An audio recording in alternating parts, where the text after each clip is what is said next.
আসসালামু আলাইকুম ওয়া রাহমাতুল্লাহ। আশা করি সবাই ভালো আছেন। এখন আজকে হচ্ছে ইনসার্ট পার্ট 3। এখন আমরা আগের ক্লাসে এতটুকু পর্যন্ত দেখিয়েছিলাম, কারণ ভিডিওটা বেশি লং হয়ে যাচ্ছে, সেজন্য আমরা অতটুকুতেই স্কিপ রেখেছিলাম। এখন আজকে সম্পূর্ণটা করিয়ে দিব। এখন আমরা ইনসার্টে যাব। ইনসার্ট থেকে আমরা পিকচার থেকে আমরা অর্গানাইজেশন চার্ট দেখছিলাম। এরপরে হচ্ছে আমরা এই যে চার্টে যাব। এখন দেখেন আমি এটাকে ব্যাক স্পেস দিয়ে কেটে দিলাম, ইনসার্টে গেলাম, ইনসার্ট থেকে পিকচার থেকে আমরা চার্টের মধ্যে গেলাম। এখন দেখেন এখানে চার্ট আছে, আমরা এই অনুযায়ী করব। এখানে আমরা লিখে দিলাম ইরফান, দিলাম এখানে, দিলাম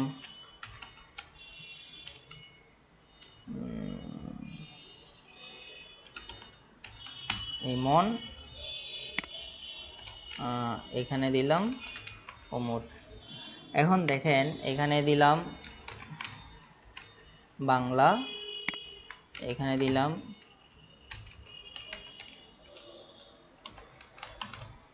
ইংলিশ,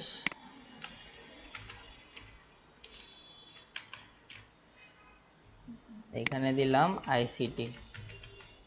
দেখেন ইরফান বাংলার মধ্যে 50 পাইছে, তারপর ইমন পাইছে 60, এরপরে উমর পাইছে 70, তারপর ইংলিশের মধ্যে ধরেন 60, এরপরে হচ্ছে 90, তারপর হচ্ছে 50, তারপর ম্যাথের মধ্যে 90 পাইছে, তারপর এখানে ধরেন 33, 45 ঠিক আছে। এরপরে হচ্ছে এখানে দিলাম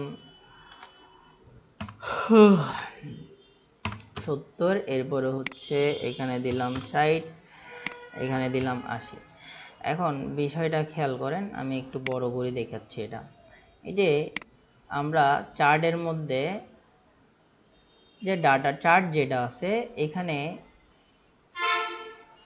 বাংলা, ইংলিশ, ম্যাথ, এখানে দেখেন ইমনের হচ্ছে, এখানে ইরফানের হচ্ছে এটা, সে 50 পাইছে। তারপর বাংলাতে আবার ইমন পাইছে হচ্ছে 60, ওমর পাইছে হচ্ছে 70। এভাবে করে আপনি কি করতে পারবেন, এই যে একটা চার্ট তৈরি করতে পারবেন। এই যে ফলাফল বা রেজাল্টের চার্টগুলো এভাবে তৈরি করতে পারবেন। আবার হচ্ছে আপনার সেলসের উপরে আপনি কি করতে পারবেন, এখানে চার্ট তৈরি করতে পারবেন। এখানে তেমন একটা ইম্পর্টেন্ট না, এগুলা এক্সেলের মধ্যে ইম্পর্টেন্ট। আশা করি বুঝতে পারছেন। এরপর আসি আমরা ইনসার্টে গেলাম, ইনসার্ট থেকে পিকচারে গেলাম, এখানে অর্গানাইজেশন চার্ট, শেপ, তারপর হচ্ছে এগুলো করানো হয়েছে। এরপরে হচ্ছে দেখেন ডায়াগ্রাম। এই ডায়াগ্রাম একটু আগে যে অর্গানাইজেশন চার্ট যেটা দেখেছিলাম এটার মতোই করে দেখাবো। এই যে ইনসার্টে গেলাম, ইনসার্ট থেকে ডায়াগ্রামে গেলাম, ধরেন আপনি এই ডায়াগ্রামটা নিলাম, এরপরে হচ্ছে ওকে দিলাম। দেখেন আপনি চাইলে এখানে কি করতে পারবেন, একটা মেন কম্পিউটার রেখে এখানে সাব কম্পিউটার বসাইতে পারেন এবং প্রত্যেকটা কম্পিউটারের নাম দেন, বা এটা একটা নেটওয়ার্কও বলতে পারেন। বা অনেক সময় দেখা যাচ্ছে এই একটা কোনো কিছু নাম দিলেন, এটা এত প্রকার, এটা একটা, দুইটা, তিনটা বা 3 প্রকার, 3 প্রকারগুলো এইভাবে রাখতে পারেন। যেমন যেমন ধরেন এই যে কম্পিউটার 3 প্রকার, অ্যানালগ, ডিজিটাল, তারপর হচ্ছে হাইব্রিড, এভাবে লিখতে পারেন। আবার চাইলে এটার সাথে আরও শেপ বাড়াইতে পারেন। এই যে এখানে গেলাম, ইনসার্ট শেপ। আশা করি বুঝতে পারছেন। এরপরে হচ্ছে আমরা ইনসার্টে যাব, ইনসার্ট থেকে আরেকটা হচ্ছে টেক্সট বক্স।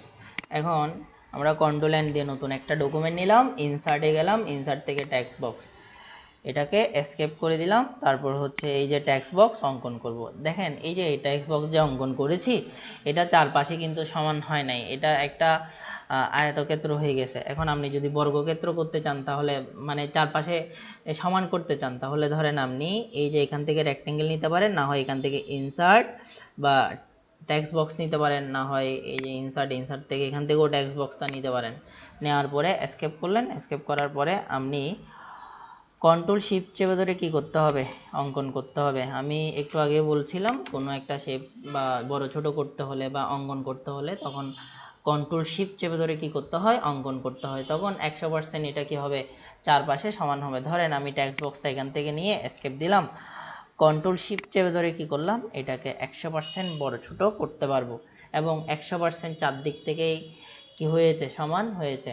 যদি আপনি এমনিতে অঙ্কন করেন, এই যে ক্লিক করলাম, ক্লিক করে জাস্ট এখানে অঙ্কন করে দিলেন, তাহলে এখানে চারটা বাহু পরস্পর সমান হলো না। আশা করি বুঝতে পারছেন।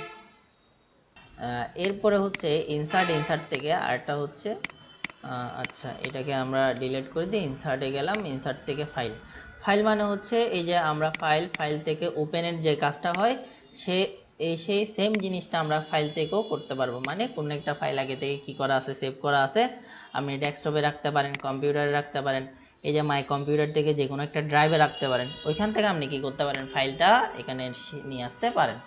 এটা হচ্ছে ফাইলের কাজ। আশা করি বুঝতে পারছেন। এই নিয়ে আমাদের ইনসার্টের 3য় নাম্বার ক্লাসটা শেষ হয়েছে এবং ইনশাল্লাহ পরবর্তী ক্লাস আমরা ফরম্যাট নিয়ে আলোচনা করব। ফরম্যাটের মধ্যেও 2টা পার্ট থাকবে।